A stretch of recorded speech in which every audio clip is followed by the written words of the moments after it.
Oke, baik. Assalamualaikum warahmatullahi wabarakatuh. Kembali lagi bersama saya Firhan ya, teman-teman semua. Sebelum kita memulai ya, untuk materinya kita ngopi-ngopi dulu aja ya, sambil liatin videonya, sambil ngopi-ngopi dulu ya, karena biar santai aja ya teman-teman ya. Kali ini kita dan saya sendiri ya, khususnya bakal membahas tentang SNR dan SND ya teman-teman ya. Apa itu SNR dan SND teman-teman ya? Jadi sebenarnya SNR dan SND itu sama-sama area ketahanan harga atau sama-sama patokan kita untuk mencari celah buy dan celah sell-nya, atau ibaratnya cara kita untuk menentukan best price ngambil buy atau ngambil sell-nya teman-teman. Nah, jadi kalau dari sudut pandang saya sendiri ya, ada beberapa trader yang memang membedakan antara SND dan SNR, dan ada sebagian trader juga yang berpendapat bahwa SND dan SNR itu sama teman-teman ya. Jadi kita kupas tuntas di video kali ini ya. Oke teman-teman, di sini saya sudah ada chartnya teman-teman ya, dan teman-teman sendiri bisa lihat ya chartnya. Kalau misalnya sudah jelas, oke kita lanjut ya. Nah, untuk support resisten sendiri teman-teman ya, pada dasarnya itu adalah harga terendah dan harga tertinggi ya, kayak gitu teman-teman ya. Bisa harga terendah dan harga tertinggi di hari kemarin, bisa kita sebutnya harga terendah dan harga tertinggi yang terdekat dari harga yang sedang running atau yang sedang berjalan sekarang, kayak gitu. Nah, di sini saya mau menyentuhkan ya, kayak gini. Kalian bisa tarik horizontal lain ya teman-teman ya, dan kalian tandai untuk SNR-nya atau support resisten ya. Misalnya di sini ya, di sini supportnya untuk harga terendah dari yang terdekat dengan harga yang sedang berjalan pada saat ini adalah di 2620 ya teman-teman. Oke. Dan untuk harga resisten atau harga tertinggi yang terdekat dengan harga yang sedang running sekarang teman-teman ya, yaitu di 2658 ya teman-teman. Nah, jadi ini bisa kita jadikan patokan sebagai entrian kita, atau bisa kita jadi patokan sebagai untuk kita ngambil atau cari celah best price di mana kita ngambil buy dan di mana kita ngambil sell-nya teman-teman ya. Jadi seperti ini ya. Jikalau memang jikalau memang harga sudah turun seperti ini dan sudah terkena supportnya teman-teman ya, kita bisa cari celah buy-nya di sini nih. Cari celah buy-nya di sini dengan ekspektasi harga akan naik seperti itu kan. Itu pada dasarnya dan simpelnya seperti itu teman-teman ya. Tapi alangkah lebih baiknya ketika misalnya harga sudah terkena support yang ada di sini teman-teman ya, yang sudah kita tandai sebelumnya misalnya teman-teman ya, kita harus lihat dulu pertama ya, misalnya dari sudut pandang day trading ya. Saya biasanya lihatnya di H1. Di H1 sudah terkena supportnya di sini teman-teman ya, dan sudah reject juga. Tapi kita harus lihat dulu dari candlestick pattern atau chart patternnya, atau kita sebutnya dari price actionnya di time frame kecil ini seperti apa. Apakah mendukung, apakah ada candlestick pattern atau chart pattern pembalikan arahnya atau tidak, seperti itu ya, kayak gitu. Kita lihatnya ke M30 atau M15 nya. Nah, di M30 sendiri teman-teman, kalau kita bisa lihat ya di sini, ketika dia harga turun dan dia reject, kemudian dia langsung new candle-nya itu membentuk candle bullish ya, hammer seperti ini bisa kita jadikan konfirmasi ya teman-teman, atau indikasi adanya untuk kenaikan harga teman-teman, seperti itu ya. Nah, kayak gini. Oke, kalau kita lihatnya di M15 teman-teman ya, ternyata di M15 ya, ketika dia turun dan dia reject ke atas, dikonfirmasi oleh candle bullish yang menutupi atau yang menutupi candle bearish sebelumnya teman-teman ya. Di sini adalah candlestick pattern bullish engulfing teman-teman. Di sini adalah indikasi untuk kenaikan. Jadi rules pertama di time frame H1 di sini kita sudah bisa lihat ya, sudah reject ya di area support yang ini di 2620. Yang kedua di M15 dan di M30 tadi kita sudah dapat konfirmasi candlestick pattern pembalikan arahnya, seperti itu. Nah, mungkin kalau support resisten sendiri dia hanya menandai satu rank harga aja, jadi spesifik gitu ya. Untuk support dan resistennya itu spesifik hanya di satu harga aja teman-teman. Jadi kurang lebihnya untuk support resisten seperti itu. Dan sekarang kita beralih ke supply and demand atau SND sendiri. Nah, kalau saya sendiri teman-teman, untuk supply and demand sendiri ya, itu saya tandai sebagai zona teman-teman. Jadi kalau zona itu tidak menandai satu spesifik harga. Jadi misalnya ya teman-teman ya, kita tandai untuk demand zone-nya ya, atau area demand-nya gitu ya. Nah, misalnya teman-teman ya kayak gini. Nah, kita cari di mana banyaknya harga yang reject pada back history ya teman-teman ya. Nah, di sini misalnya saya sudah dapat nih untuk areanya yaitu di 2610 ya sampai 2615 misalnya ya teman-teman ya.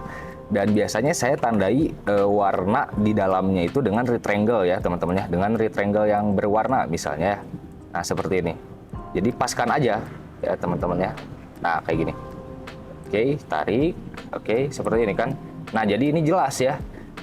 Ditandai dengan zona ya teman-temannya. Yang dimaksud dengan zona itu tidak hanya menandai satu rank harga aja. Jadi misalnya dari 2610 sampai 2615 itu merupakan area demand zone. Jadi ketika misalnya harga sudah masuk pada area tersebut ya, mau di 2610, 2611, 12, 13, 14, yang penting masih ada di zona tersebut, kita bisa ancang-ancang untuk kita ambil buy teman-teman. Kalau misalnya sudah di H1-nya sudah masuk ke dalam area demand zone tersebut teman-temannya. Dan rules-nya juga sama sebenarnya ya teman-teman. Ketika misalnya sudah reject ya, contoh aja di sini ya, ini contoh aja ya teman-teman ya. Ketika dia memang sudah menyentuh area demand zone, misalnya contoh yang ini ya teman-teman ya, contoh yang ini. Dan kita harus lihat dulu ya. Kemudian dia close candle-nya tidak melebihi si 2610-nya nih, 2610-nya di sini ya teman-teman ya. Tidak melebihi 2610-nya teman-teman ya. Berarti close candle-nya itu tidak berhasil membreakout teman-teman. Berarti menandakan bahwa demand zone yang sudah saya tandai itu memang benar-benar area yang kuat sebenarnya, seperti itu ya teman-teman ya. Dan kalau kita lihat ya untuk konfirmasi ke belakangnya itu teman-teman ya. Nah, di sini ya. Mungkin di area ini ya teman-teman ya. Bentar, kita lihat dulu di H1 tadi di mana ya. Oke. Di sini ya. Tanggal 25 bulan 11. Oke. Ya, kita lihat di M30-nya di sini ya. Tanggal 25 bulan 11.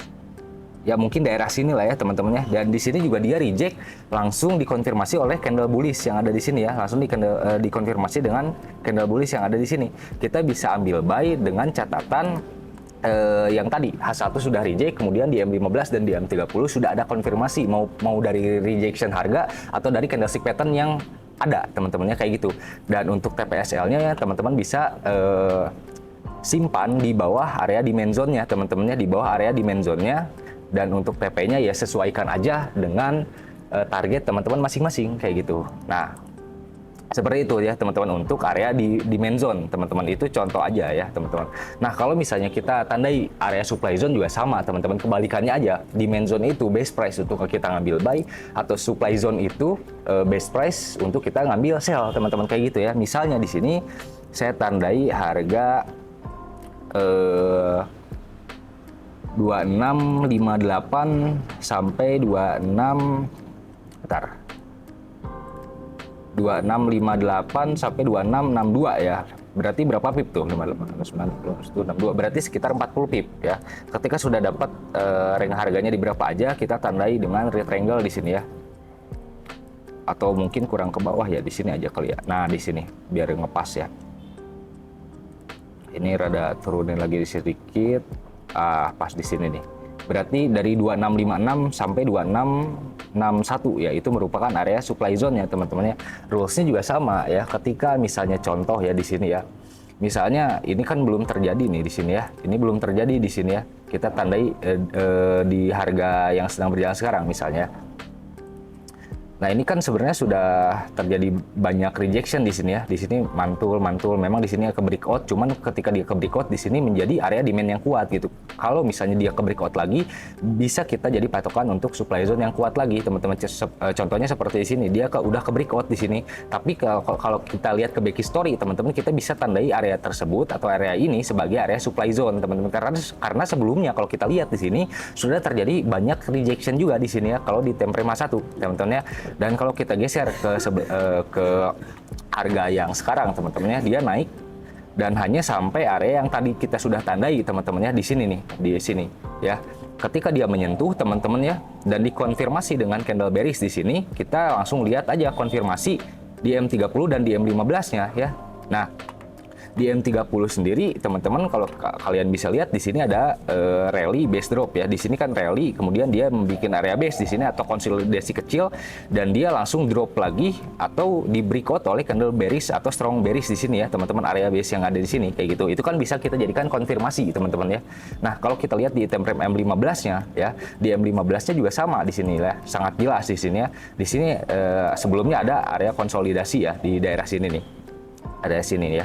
Kemudian dia di breakout oleh candle strong bearish di sini. Berarti kan sudah kita bisa jadikan konfirmasi bahwa harga tersebut indikasinya besar untuk melakukan penurunan seperti itu ya.